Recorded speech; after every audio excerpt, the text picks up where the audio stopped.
Now we're going to look at a student workbook, or we call them disciple guide for kindergarten. Each lesson is very similar. As you can see as I pull this apart, there's a staple on the end. I pulled that out, and each lesson is nested.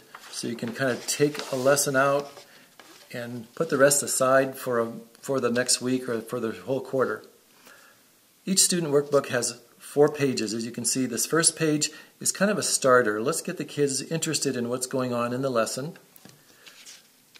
Open it up, and there's a series of pictures that will help you retell the whole Bible story in 4 different segments. As you can see, we begin with the first 4 days of creation, go on to days 5 and 6, how Adam and Eve enjoyed their time in the garden, and then finally in Genesis 3 where they sinned and God said it's time to leave.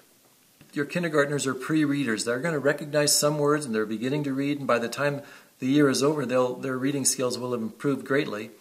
But you can see a picture story for every one of the Bible stories that retells in a very short form what took place in the story. At the end of each lesson, we want kids to apply the truth to their lives. We call it heartbeat. There's a simple activity where kids, in this case, cross out and write the word, "Who else needs a hero?" M-E, I do. So the heartbeat is an opportunity for kids to apply the lesson to their lives.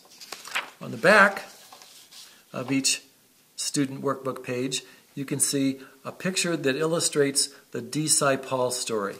Every Bible story has a parallel contemporary story using D, Sci, and Paul. A question and answer segment, and then a special place for parents to partner with their kids to summarize the lesson, have activities and questions to ask, and things that they can do to reinforce what took place in the Bible story for that lesson.